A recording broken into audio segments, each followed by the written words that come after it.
अरे क्या मैं गलत घर में आ गया हूँ क्या? अरे तुम कौन हो? कुछ कुछ बोलती क्यों नहीं? मैं पुलिस को बुला दूंगा। जिस पर वह कहती है, पुलिस बुलाकर किसे पकड़वाओगे? अपनी वाइफ को। कौन सी वाइफ? मैं तो गोल्डन बैचलर हूँ। जिसके जवाब में वह कहती है, मैं लियू न्यू येन हूँ, वही नाम जो तुम्हारे मैरिज सर्टिफिकेट पर लिखा हुआ है। यह सुनते ही उसे याद आता है और वह कहता है, ओह हाँ शिट, मैं तो भूल ही गया था कि मेरी भी वाइफ है। इसके बाद लियू न्यू येन उसकी तरफ देखते हुए कहती है, अभी कितने बजे हैं और तुम्हारे मुंह से ये कैसी स्मेल आ रही है? कहाँ घूम कर आ रहे हो? जिस पर वह तुरंत जवाब देता है, रिपोर्ट करता हूँ, दोस्तों के साथ गैदरिंग थी, बिल्कुल हेल्दी पार्टी थी, वहां किसी फीमेल की परछाई तक नहीं थी। जिस पर लियू न्यू येन कहती है, बेहतर होगा कि ऐसा ही हो। अरे तुम्हें मुझ पर ट्रस्ट करना चाहिए, तुम जब घर पर नहीं होती है तब भी मैं पूरी ईमानदारी से अकेला रहता हूँ। यह सुनकर वह हल्की मुस्कान के साथ कहती है, अच्छा अगर तुम्हें इतना ही अकेलापन महसूस होता है तो कल से मैं यहीं शिफ्ट हो जाती हूँ। जिस पर वह घबराकर कहता है, नहीं नहीं, खुद को इतना परेशान मत करो वाइफ, कंपनी घर से बहुत दूर है। तो क्या तुम नहीं चाहते कि मैं वापस आऊं? चाहता तो हूं, इतना कि रातों की नींद तक उड़ गई है। इसके बाद वह उसकी तरफ बढ़ती है, जबकि वह घबराकर कहता है, मेरे पूरे शरीर से शराब की स्मेल आ रही है, मैं सामने वाले रूम में जाकर सो जाता हूँ। लेकिन लियू न्यूयेन उसका हाथ पकड़ लेती है और कहती है, यहीं सो। फिर वह धीरे से कहती है, पहले मैं बहुत बिजी रहती थी, लेकिन आगे से मैं तुम्हें इसकी भरपाई करके दिखाऊंगी। जिस पर वह कहता है, भरपाई की कोई जरूरत नहीं है, मेरा परफॉर्मेंस वैसे ही काफी अच्छा है। फिर वह मन ही मन सोचता है कि उसका मतलब था कि वह अकेले भी ठीक है। इसके बाद वह अपना फोन ढूंढते हुए बुदबुदाता है, मेरा फोन कहाँ गया? भाइयों कोई तो बचाओ। तभी लियू न्यू ये कहती है, रुको पहले मुझे यह चीज लेने दो। जिस पर वह घबराकर कहता है, इतनी जल्दी किस बात की है? वह मुस्कुराते हुए कहती है, गुड बॉय बनो और आराम से सो जाओ। लेकिन मुझे नींद नहीं आ रही। और फिर पूरी रात वह डर के मारे सांस तक धीरे लेता रहता है। उसे लगता है कि कहीं लियू न्यूयेन अचानक उस पर टूट न पड़े, लेकिन उसकी सारी कल्पनाएं गलत साबित होती हैं, क्योंकि लियू न्यूयेन उसे बस हल्के से गले लगाती है और कुछ ही सेकंड में गहरी नींद में चली जाती है। जिस पर बेचारा पूरी रात जागता रहता है और आधी रात के बाद थक कर खुद ही सो जाता है। फिर अगली सुबह वह सोचता है कि उठकर लियू न्यूयेन से आराम से बात करेगा, लेकिन तभी एक महिला आती है और कहती है, नमस्ते मिस्टर गु, मैं प्रेसिडेंट लियू की सेक्रेटरी हूँ, मुझे आपके सामान को पैक करके ले जाने के लिए भेजा गया है। यह सुनते ही वह चौंक जाता है और कहता है, रुको, मुझे तो इस बारे में कुछ भी नहीं पता। जिस पर सेक्रेटरी कहती है, डिटेल्स जाननी है तो कृपया लियू प्रेसिडेंट को सीधे कॉल कर लीजिए। इसके बाद वह गुस्से से भर जाता है और कहता है, ये क्या हो रहा है? फिर वह देखता है कि लोग उसका सामान उठाने लगते हैं। जिस पर वह चिल्लाकर कहता है, सब कुछ नीचे रख दो, मेरे सामान को हाथ लगाने की हिम्मत किसने की? अगर मेरा सामान ले जाना है तो पहले मुझे उठाकर ले जाओ। यह देखकर सभी लोग रुक जाते हैं। इसके बाद लियू न्यूयेन सामने आती है, जिस पर वह शिकायत करते हुए कहता है, अरे हम कोई सीईओ रोमांस ड्रामा में काम नहीं कर रहे हैं, कोई भी फैसला लेने से पहले कम से कम मुझसे पूछ तो लिया करो। जिसके जवाब में लियू न्यूयेन बिल्कुल शांत आवाज में कहती है, मैं अपने हस्बैंड के साथ रहना चाहती हूँ, क्या इसमें किसी को कोई प्रॉब्लम है? यह सुनकर वह तुरंत चुप हो जाता है। फिर लियू न्यूयेन पूछती है, क्या तुम्हें कोई प्रॉब्लम है? जिस पर वह हकलाते हुए कहता है, नहीं बिल्कुल नहीं। और फिर मन ही मन सोचता है कि यह औरत सच में बहुत बेशर्म है। इसके बाद उसकी नजर लियू न्यूयेन पर पड़ती है। परफेक्ट सूट, शानदार फिगर और ठंडी लेकिन बेहद आकर्षक पर्सनालिटी को देखकर वह पूरी तरह से लॉस्ट हो जाता है। फिर वह खुद को संभालते हुए सोचता है, नहीं अब और नहीं देखना चाहिए, वरना इंसानियत ही खत्म हो जाएगी। जिस पर वह वहां से भागने की कोशिश करता है, लेकिन तभी लियू न्यूयेन उसका रास्ता रोककर पूछती है, कहाँ जा रहे हो? वो, मैं बस ऐसे ही महासभा। जिस पर वह उसकी आंखों में देखते हुए कहती है, और मैं क्या करना चाहती हूँ, इसका अंदाजा है तुम्हें? यह सुनकर वह बुरी तरह घबरा जाता है। फिर उसी रात उसका दोस्त उसे बाहर ले जाने का प्लान बनाता है और कहता है, आज रात मैं तुम्हें असली दुनिया दिखाऊंगा और तुम्हारा खोया हुआ कॉन्फिडेंस वापस दिलाऊंगा। जिस पर वह चुपके से घर से निकलने की कोशिश करता है, लेकिन जैसे ही वह बाहर आता है, लियू न्यूयेन अचानक सामने खड़ी मिलती है। कहाँ जा रहे हो? जिस पर वह तुरंत कहता है, अगर मैं कहूं कि मॉर्निंग वॉक पर जा रहा हूं तो क्या तुम मानोगी? यह सुनकर लियू न्यूयेन उसे ऊपर से नीचे तक देखती है और कहती है, इतना सज धज कर मॉर्निंग वॉक? इसके बाद वह धीरे से कहती है, अंदर आओ और सो जाओ। यह सुनकर उसके दिमाग में हजारों गलत ख्याल आने लगते हैं, लेकिन फिर भी कुछ नहीं होता। लियू न्यूयेन बस उसके साथ रहती है और शांत रहती है। जिस पर वह सोचने लगता है, कहीं ऐसा तो नहीं कि उसे मुझ में बिल्कुल भी इंटरेस्ट नहीं है। लेकिन अगले ही पल वह खुद को समझाता है, छोड़ो, चाहे उसे मुझ में इंटरेस्ट हो या ना हो, मुझे तो कोई इंटरेस्ट नहीं है। हालांकि उसके दोस्त उसकी बात सुनकर हैरान रह जाते हैं और कहते हैं, इतनी खूबसूरत वाइफ होने के बाद भी तुम खुद को रोक लेते हो? मिस्टर गू, तुम सच में कमाल हो। फिर अगली सुबह लियू न्यूयेन फिर से जल्दी निकल जाती है, लेकिन जाने से पहले वह उसके माथे पर हल्का सा किस कर जाती है। जिस पर वह सोचता है, वह एहसास इतना रियल था कि सपना तो बिल्कुल नहीं लग रहा था। इसके बाद वह फिर सेक्रेटरी को देखता है और पूछता है, तुम यहाँ फिर क्या कर रही हो? जिस पर सेक्रेटरी वही जवाब देती है, प्रेसिडेंट लियो ने मुझे यहाँ भेजा है, बाकी डिटेल्स के लिए आप उन्हें कॉल कर सकते हैं। यह सुनकर उसे समझ आ जाता है कि यह सेक्रेटरी असल में उस पर नजर रखने आई है, जिस पर वह गुस्से में लियो न्यूयेन को कॉल करता है और कहता है, तुमने किसी को मेरी निगरानी करने भेजा है? जिसके जवाब में लियो न्यूयेन कहती है, वह तुम्हारी निगरानी नहीं कर रही बल्कि तुम्हारी कंपेनियन है। बहुत शुक्रिया, क्या मैं इतना अकेला हूं कि मुझे कंपेनियन की जरूरत पड़ गई? जिस पर वह कहती है, ठीक है, मैं उसे वापस भेज देती हूँ। लेकिन कुछ देर बाद सेक्रेटरी कहती है, प्रेसिडेंट लियो ने कहा है कि मैं 2 घंटे बाद वापस आऊं।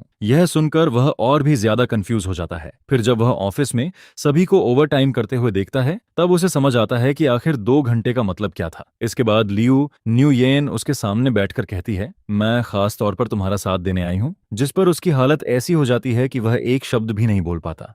फिर वह वॉशरूम जाने का बहाना बनाकर भागता है और अपने दोस्त को मैसेज करता है, सर जल्दी बताओ, अगर किसी यान्देरे गर्ल ने टारगेट बना लिया हो तो क्या करना चाहिए? जिस पर दोस्त जवाब देता है, वजिन, भगवान तुम्हारी रक्षा करे, वैसे तुम्हारी स्टोरी बहुत पॉपुलर हो सकती है, क्या मैं इसे इंटरनेट पर पोस्ट कर दूं? यह सुनकर वह चिल्लाता है, इंसान बन जाओ यार। इसके बाद वह लियो न्यूयन को देखता है, जो मुस्कुराते हुए कहती है, इस जिंदगी में तुम कभी भी मुझसे दूर नहीं जा पाओगे। जिस पर वह रोते हुए अपने पिता से कहता है, पापा क्या मैं डिवोर्स ले सकता हूँ? लेकिन उसके पिता तुरंत जवाब देते हैं, अगर ऐसी बात फिर की तो एक थप्पड़ पड़ेगा। यह सुनकर वह मजबूरी में कहता है, जी पिताश्री, और फिर उसके पास सच्चाई का सामना करने के अलावा कोई रास्ता नहीं बचता। इसके बाद वह अपने और लियो न्यूयन की पहली मुलाकात को याद करता है। उस समय दोनों एक दूसरे के लिए लगभग अजनबी थे। वे मुश्किल से बात करते थे, लेकिन लियो न्यूयन हमेशा उसका ख्याल रखती थी। जिस पर वह सोचने लगता है, इतनी केयर करने वाली और वार्म पर्सन क्या सच में इतनी डरावनी हो सकती है? तभी लियो न्यूयन पूछती है, क्या सोच रहे हो? जिस पर वह जवाब देता है, मैं सोच रहा हूँ कि क्या तुम सच में वैसा कर सकती हो जैसा लोग कहते हैं। इसके बाद उसे अपने दोस्त की सलाह याद आती है, यान्डेरे से बचना है तो उसकी बात के खिलाफ मत जाना, और अगर छुटकारा चाहिए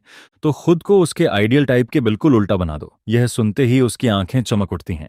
जिस पर वह मन ही मन कहता है, बस यही तरीका है, अगर मैं उसके आइडियल हस्बैंड से बिल्कुल उल्टा बन जाऊं तो वह जरूर मुझसे ऊब जाएगी। और फिर वह खुशी खुशी सोचता है, अब मैं फिर से अपनी गोल्डन बैचलर वाली जिंदगी जी पाऊंगा, पैसा भी होगा और वाइफ भी नहीं होगी। यह सोचते ही मुझे सब कुछ शानदार लगने लगता है। सॉरी, मैं तुम्हारी ठीक से केयर नहीं कर पाई। जिस पर मैं पूरी तरह से स्पीचलेस हो जाता हूँ। लियो न्यूयन, आखिर तुम्हें क्या चाहिए? तुम मुझे कब छोड़ोगी? फिर मैं मन ही मन सोचता हूँ, क्या अब मेरे पास सिर्फ एक ही रास्ता बचा है? क्या मुझे अपनी किस्मत मानकर किसी का हस्बैंड बनना सीखना पड़ेगा? लेकिन तभी स्टोरी में एक नया ट्विस्ट आ जाता है। लिएनो न्यूयन बिजनेस ट्रिप पर चली जाती है और दूसरे ही दिन न्यूज में उसकी एक बेहद हैंडसम और एलिगेंट आदमी के साथ तस्वीर सामने आ जाती है। जिस पर मैं तस्वीर देखते हुए कहता हूँ, वाह, यह फोटो तो सच में मास्टरपीस है। फिर मैं मन ही मन सोचता हूँ, अगर लाइफ पार्टनर के लंबे समय तक दूर रहने से ज्यादा एक्साइटिंग कोई चीज है तो वह यही है कि उसका बाहर किसी के साथ अफेयर निकल आए और डिवोर्स की जिम्मेदारी भी उसी की हो। तभी कंसल्टेंट मुझसे कहता है, मिस्टर गु, शायद आप थोड़ा शांत हो जाएं। फिर हम कंसल्टेशन जारी रखते हैं। जिस पर मैं कहता हूँ, सॉरी, आप बोलिए, मैं सुन रहा हूँ, आज चाहता हूँ। इसके बाद वह कहता है, मैं सारी इन्फॉर्मेशन आपके फोन पर भेज देता हूँ, थैंक यू। और फिर मैं खुशी से अपने दोस्तों को मैसेज करता हूँ, ब्रो आज रात पार्टी करते हैं, मेरी आजादी का सेलिब्रेशन होना चाहिए। जिस पर मेरा दोस्त पूछता है, तू सच में खुश है या बस दिखावा कर रहा है? बिल्कुल सच में खुश हूँ, इस बार शायद मेरा डिवोर्स सच में हो जाए। लेकिन तभी फोन के दूसरी तरफ से एक आवाज सुनाई देती है, तो तुम सच में ऐसा सोचते हो? यह सुनकर मैं चौंक जाता हूँ, तुम यहाँ कैसे?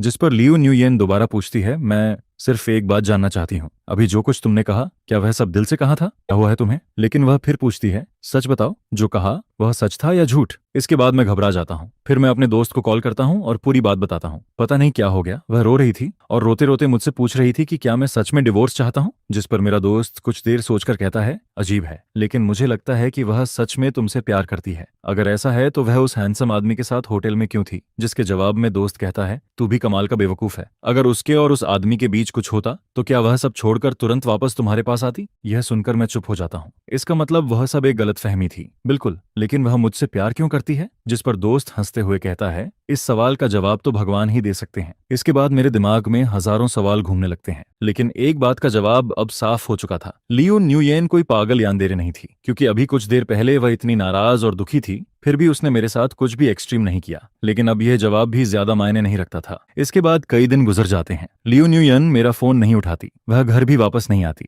हमारे पेरेंट्स भी उसे समझाने की कोशिश करते हैं, लेकिन कोई फायदा नहीं होता। जिस पर मेरे पिता कहते हैं, बचपन से ही उसका स्वभाव ऐसा है, जब वह जिद पकड़ लेती है तो कोई नहीं मना सकता। और फिर गुस्से में जोड़ते हैं, जिसे तुमने नाराज किया है उसे खुद जाकर मनाओ, अगर नहीं मना पाए तो अपना सामान उठाओ और घर से निकल जाओ। यह सुनकर मैं और ज्यादा परेशान हो जाता हूँ। उधर न्यूज वाली घटना पर लियो ग्रुप की मीडिया टीम ऑफिशियल स्टेटमेंट जारी करती है जिस पर सच सामने आ जाता है। वह हैंडसम आदमी कोई स्पेशल पर्सन नहीं था, वह तो बस कंपनी का एम्प्लॉय था जिसे अचानक ग्रुप फोटो में शामिल कर लिया गया था। एक ही स्टेटमेंट में सारे रूमर्स खत्म हो जाते हैं और अब गलती सिर्फ मेरी बचती है। हे भगवान, क्या मेरी किस्मत इतनी खराब है? इसके बाद मैं लियो न्यूयन से मिलने की कोशिश करता हूँ, लेकिन वह मुझसे मिलने तक को तैयार नहीं होती। मुझे रोकने के लिए उसने सिक्योरिटी गार्ड्स तक को इंस्ट्रक्शंस दे रखी होती हैं। अब तो बिल्डिंग के सारे गार्ड्स मुझे पहचानने लगते हैं, जिस पर मैं सोचता हूँ कि शायद सिर्फ बाई सेक्रेटरी ही मेरी मदद कर सकती है, लेकिन मेरे पास उसका कांटेक्ट भी नहीं होता। इसलिए मैं कई दिनों तक वहीं इंतजार करता रहता हूँ और आखिरकार मेरी मेहनत रंग लाती है। मैं बाई सेक्रेटरी से फ्रेंडशिप कर लेता हूँ। वह मुझे सीक्रेट इन्फॉर्मेशन देने लगती है, यहाँ तक कि अगले दिन मुझे अंदर घुसाने का प्लान भी बना देती है, जिस पर मैं खुश होकर कहता हूँ, आज तो मैंने इस मिशन के लिए खूब पैसा खर्च किया है। अगले दिन मैं पूरी तैयारी के साथ पहुंचता हूँ। बीआई सिस्टर, आज मुझे अंदर ले चलो। क्यों? मैं अपने फादर को कंपनी दिखाने लाया हूँ। लेकिन गार्ड तुरंत कह देता है, स्पेशल सिचुएशन चल रही है, किसी भी आउटसाइड पर्सन को एंट्री नहीं मिलेगी। तभी बाई निंगबिन को फोन आता है, 3 मिनट के अंदर कॉफी मेरे डेस्क पर होनी चाहिए, नहीं तो कल से आने की जरूरत नहीं है। यह सुनकर बाई निंगबिन बेबस हो जाती है और मैं मन ही मन सोचता हूँ, लियू न्यूये, तुम सच में बहुत क्रूअल हो। इसके बाद मैं जहां भी जाता हूँ हर जगह रुकावट मिलती है, जिस पर मुझे यकीन हो जाता है कि यह सब लियू न्यूयन की प्लानिंग है। वह जानबूझकर मुझसे बच रही है। फिर बाई निंगबिन परेशान होकर कहती है, मिस्टर गू, मैं हाथ जोड़कर रिक्वेस्ट करती हूँ, प्लीज लियू प्रेसिडेंट को मना लीजिए, मैं अब और ओवरटाइम नहीं करना चाहती। जिस पर मैं बेबस होकर कहता हूँ, क्या तुम्हें लगता है कि मैं कोशिश नहीं कर रहा? मैं तो उसका चेहरा तक नहीं देख पा रहा। तभी मेरे पिता का फोन आता है, इस शनिवार तुम्हारे ग्रैंडपा का बर्थडे बैंक्वेट है, लियू न्यूयन को साथ लेकर आना। जिस पर मैं घबरा जाता हूँ। अगर उस दिन तक हमारी लड़ाई खत्म नहीं हुई तो मेरे पैर सच में टूट सकते हैं। फिर बाई निंगबिन मुझे एक और इन्फॉर्मेशन देती है, लियो प्रेसिडेंट अभी क्लासिक होटल में है, तुम अपनी जान जोखिम में डालकर मेरी मदद कर रही हो, तो फिर आपको भी मेहनत करनी पड़ेगी। इसके बाद वह बताती है, शाम 7 बजे लियो प्रेसिडेंट एयरपोर्ट जा रही हैं, उन्हें इमरजेंसी बिजनेस ट्रिप पर जाना है। वह कब लौटेंगी? 18 तारीख को। यह सुनते ही मेरे होश उड़ जाते हैं, क्योंकि 18 तारीख वही दिन था जब ग्रैंडपा का बर्थडे बैंकेट होने वाला था। अगर मैं अभी नहीं मिला तो फिर बहुत देर हो जाएगी। जिस पर मैं तुरंत एयरपोर्ट की तरफ भाग पड़ता हूँ और आखिरकार एयरपोर्ट पहुंच जाता हूँ। तभी लियू न्यूयेन मुझे देखकर हैरान हो जाती है, तुम इतनी तेजी से यहाँ क्यों आए? जिस पर मैं हाँफते हुए कहता हूँ, मुझे डर था कि तुम चली जाओगी और मैं तुमसे कुछ कह भी नहीं पाऊंगा, लेकिन आखिर मैं समय पर पहुंच ही गया। फिर मैं पूछता हूँ, क्या फ्लाइट निकल गई? जिस पर वह मुस्कुराकर कहती है, नहीं। तो तुम अभी तक यहाँ क्यों हो? क्योंकि मैं तुम्हारा इंतजार कर रही थी। यह सुनकर मैं पूरी तरह से चौंक जाता हूँ। तुम्हें कैसे पता था कि मैं आऊंगा? जिसके जवाब में वह कहती है, बाई निंगबिन ने मुझे पहले ही कॉल कर दिया था। यह सुनकर मैं मन ही मन सोचता हूँ कि बाई निंगबिन सच में दोनों तरफ खेल रही है। फिर लियू न्यूयेन मेरी तरफ देखकर कहती है, तुम यहाँ किसी बात के लिए आए हो, है ना? जिस पर मैं गहरी सांस लेकर कहता हूँ, हाँ, मैं तुमसे माफी मांगने आया हूँ। मुझे नहीं पता था कि तुम इतनी चिंता करोगी कि मैं गलत समझ बैठूंगा। मुझे डिवोर्स की बात पर इतना खुश नहीं होना चाहिए था। तुम्हें दुख पहुंचाकर मुझे भी बहुत बुरा लगा। लियो न्यूयेन कुछ देर तक मुझे देखती रहती है, फिर पूछती है, क्या ये सब सच में दिल से कह रहे हो या सिर्फ ग्रैंडपा की बर्थडे पार्टी के लिए? जिस पर मैं तुरंत जवाब देता हूँ, नहीं, इसका बर्थडे बैंकेट से कोई लेना देना नहीं है। मैं सच में माफी मांगना चाहता हूँ। मैंने कभी तुम्हारे दिल को समझने की कोशिश नहीं की। मैंने तुम्हारी फीलिंग्स को गलत समझा और तुम्हें दुख पहुंचाया। यह सुनकर लियू न्यूयेन धीरे से कहती है, हाँ, मुझे सच में बहुत दुख हुआ था। मैं 10 घंटे से ज्यादा फ्लाइट में बैठकर सिर्फ तुम्हें समझाने के लिए वापस आई थी, लेकिन लौटते ही तुम डिवोर्स की बात पर खुशी मना रहे थे। यह सुनकर मैं शर्मिंदा हो जाता हूँ और फिर कहता हूँ, वो पुरानी बात है, प्लीज उसे फिर मत याद दिलाओ। इसके बाद लियू न्यूयेन मुस्कुराती है, मिस्टर गू, हमारी शादी के बाद से हमने कभी बैठकर ढंग से बात नहीं की, है ना? हाँ, सही कह रही हो। तो आज रात घर चलकर आराम से बातें करते हैं। लेकिन तुम्हारी बिजनेस ट्रिप मैंने किसी और को भेज दिया है। यह सुनकर मैं चौंक जाता हूँ और फिर पहली बार लियूएन को एक अलग रूप में देखता हूँ। दिन में वह हमेशा स्ट्रांग और कोल्ड दिखाई देती है, लेकिन आज रात हल्की हवा के बीच वह बिल्कुल अलग लग रही थी, शांत, सुकून भरी और बेहद खूबसूरत। और पता नहीं क्यों उसके साथ खड़े होकर मुझे भी एक अजीब सी कंफर्ट फील होने लगती है। सच कहूं तो जब मैं तुमसे पहली बार मिला था तब मुझे तुम बिल्कुल पसंद नहीं आई थी। जिस पर लियू न्यूयेन तुरंत जवाब देती है, कितना कोइंसिडेंस है, मुझे भी तुम्हारा वो घमंडी और ठंडा एटीट्यूड बिल्कुल पसंद नहीं था। ऐसा लगता था जैसे किसी CEO ड्रामा की हीरोइन हो। यह सुनकर वह भी पीछे नहीं हटता और कहता है, और तुम कौन सी कम थी, हर दिन इतने चमकीले और रंग बिरंगे कपड़े पहनकर आती थी। जिस पर वह गर्व से कहता है, उसे फैशन कहते हैं, स्टाइल कहते हैं। लियू न्यूयेन हल्का सा मुस्कुराते हुए कहती है, तुम भी फैशन समझते हो क्या? फिर दोनों पनाप पुरानी बातों को याद करने लगते हैं। असल में उस समय दोनों ही फैमिली द्वारा तय की गई इस शादी से खुश नहीं थे, इसलिए पहली मुलाकात में दोनों ने जानबूझकर खुद को जितना हो सके उतना नापसंद दिखाने की कोशिश की थी। लेकिन आखिर में कुछ भी नहीं बदला, शादी तो फिर भी हो गई।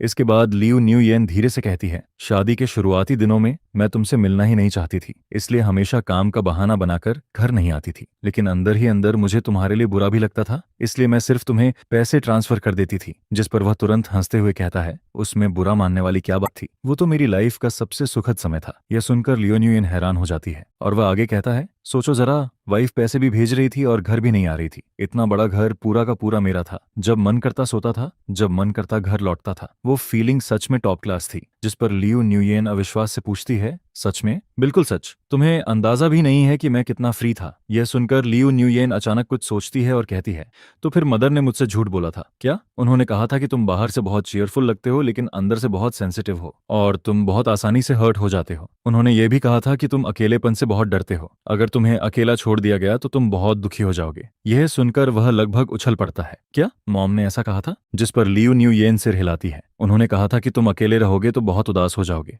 दिल टूट जाएगा तुम्हारा। यह सुनकर वह हंसने लगता है। मॉम ने सिर्फ इसलिए ऐसा कहा होगा ताकि तुम घर वापस आ जाओ। लेकिन तभी लियो न्यूयन उसे घूरते हुए कहती है, और तुम्हारे सोशल मीडिया पोस्ट्स का क्या? अकेली लंबी रात, खाली दिल, उदास आत्मा, वो सब क्या था? जिस पर वह तुरंत सफाई देता है, वो मैंने पोस्ट नहीं किया था। किसी ने मेरा फोन उठाकर मजाक में पोस्ट कर दिया था और मैंने तो तुरंत डिलीट भी कर दिया था। फिर वह हैरानी से पूछता है, रुको, तुमने वो भी देख लिया था? लियो न्यूयन धीरे से सिर झुका लेती है। तो वो सच नहीं था? बिल्कुल नहीं। यह सुनकर वह कुछ पल चुप रह जाती है। फिर कहती है, मैं इतने सालों से खुद को दोष देती रही। मुझे लगता था कि मैंने सच में तुम्हें बहुत दुख पहुंचाया है। जिस पर वह मुस्कुराकर कहता है, अब सच पता चल गया तो अभी भी देर नहीं हुई है। हम पहले की तरह रह सकते हैं। लेकिन लियो न्यूयेन तुरंत मना कर देती है, नहीं। फिर उसकी आंखों में देखते हुए कहती है, मिस्टर गू, अब तुम मेरे हस्बैंड हो। तुम्हारी केयर करना मेरी जिम्मेदारी है। मुझे तुम्हारे साथ रहना है। यह सुनकर वह गंभीर हो जाता है और फिर कहता है, लेकिन हमारी शादी तो सिर्फ एक कॉन्ट्रैक्ट मैरिज थी। हमारे बीच कोई फीलिंग्स नहीं थी। हो सकता है भविष्य में तुम्हें कोई ऐसा इंसान मिल जाए जिसे तुम सच में पसंद करो। जिस पर लियो न्यूयेन बिना झिझक जवाब देती है, किसने कहा कि मेरे दिल में तुम्हारे लिए फीलिंग्स नहीं है? मुझे खुद नहीं पता कि ये कब शुरू हुआ, लेकिन किसी समय तुम मेरे लिए खास बन गए। इसके बाद वह धीरे धीरे अपनी फीलिंग्स बताने लगती है। शायद उस दिन से जब मैंने तुम्हें वेडिंग में कॉर्नर में बैठे बैठे झपकी लेते देखा था। शायद उस समय से जब तुमने चुपके से मुझे बिस्कुट दिया था ताकि किसी को पता न चले कि मैं स्नैक्स खा रही हूँ। या फिर उस दिन से जब हम दोनों ने साथ खड़े होकर बाहर वालों का सामना किया था। या शायद उस समय से जब मुझे तुम्हारी रेयर लेकिन सिंसियर केयर महसूस हुई थी। पता ही नहीं चला कि तुम कब इतने क्यूट लगने लगे। यह सुनकर उसका दिल तेजी से धड़कने लगता है और वह मन ही मन सोचता है, क्या यही प्यार में पड़ने का एहसास है? फिर लियो न्यूयेन सीधे उसकी आंखों में देखते हुए कहती है, मिस्टर गू, मैं तुम्हें पसंद करती हूँ और मुझे यकीन है कि यह पसंद एक दिन प्यार में बदल जाएगी। लेकिन तुम, क्या तुम मुझे पसंद करते हो? यह सुनकर वह कुछ पल के लिए चुप रह जाता है। उसे खुद नहीं पता होता कि वह लियो न्यूयेन से प्यार करता है या नहीं, लेकिन इस पल में उसे पहली बार अपनी शादी से उम्मीद होने लगती है। जिस पर वह धीरे से कहता है, मुझे नहीं पता, लेकिन शायद मैं कोशिश कर सकता हूँ। यह सुनते ही लियो न्यूयेन की आंखें चमक उठती हैं और वह मुस्कुराकर कहती है, आज से मैं सच में तुम्हारी वाइफ बनना चाहती हूँ। जिस पर वह शर्म से दूसरी तरफ देखने लगता है और फिर मन ही मन सोचता है, लगता है आज रात बिल्कुल नींद नहीं आने वाली। इसके बाद ग्रैंडपा की बर्थडे पार्टी का दिन आ जाता है, जहां मॉम दोनों को साथ देखकर खुश हो जाती है। अरे वाह, तुम दोनों का रिलेशनशिप तो काफी अच्छा होता जा रहा है। यह सुनकर वह शर्माने लगता है। मॉम, सबके सामने मत छेड़ो। जिस पर मॉम हंसते हुए कहती है, इसमें शर्माने वाली क्या बात है? तुम्हें पता है तुम्हारी वाइफ को चुनने के लिए हमने कितनी मेहनत की थी? यह सुनकर वह मजाक में कहता है, क्या दोनों फैमिलीज की फाइनेंशियल रिपोर्ट्स कंपेयर की थी? जिस पर मॉम तुरंत डांट देती है, बेवकूफ लड़के, हमने फाइनेंशियल रिपोर्ट नहीं देखी थी, हमने कैरेक्टर और मोरालिटी देखी थी। लियो फैमिली की औरतें प्यार में बेहद लॉयल होती हैं। सिर्फ पैसा ही सब कुछ नहीं होता। हम चाहते थे कि तुम्हें कोई ऐसी लड़की मिले जो जिंदगी भर तुम्हारा साथ दे। यह सुनकर वह भावुक हो जाता है क्योंकि उसे पहली बार पेरेंट्स की मेहनत समझ आती है। फिर मॉम मुस्कुराकर कहती है, जब तुम खुद फादर बनोगे तब पेरेंट्स का दिल समझोगे। इसके बाद लियो न्यूयेन पूछती है, मॉम ने तुमसे क्या कहा? जिस पर वह मुस्कुराकर जवाब देता है, कुछ खास नहीं, बस इतना महसूस हुआ कि मैं सच में बहुत लकी हूँ। यह सुनकर लियो न्यूयेन भी मुस्कुरा देती है। फिर मजाक में इंटरव्यू लेने लगती है। मिस्टर गू, बताइए,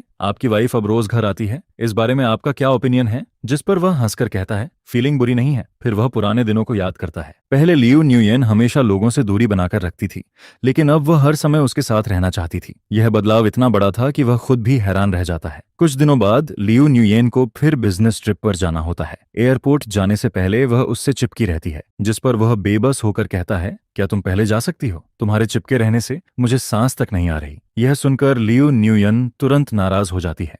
क्या तुम मुझसे प्यार नहीं करते अब? नहीं नहीं नहीं, ऐसी बात नहीं है। मैं प्यार करता हूँ। तुम मेरे दिल हो, मेरी जान हो, मेरी पूरी जिंदगी हो। यह सुनकर लियू न्यूये खुश हो जाती है और फिर कहती है, ठीक है, मैं जल्दी वापस आ जाऊंगी। इसके बाद वह चली जाती है, लेकिन जाते जाते वह अपने असिस्टेंट को सीक्रेट मिशन दे जाती है, उसे जितना हो सके बाहर बिजी रखना।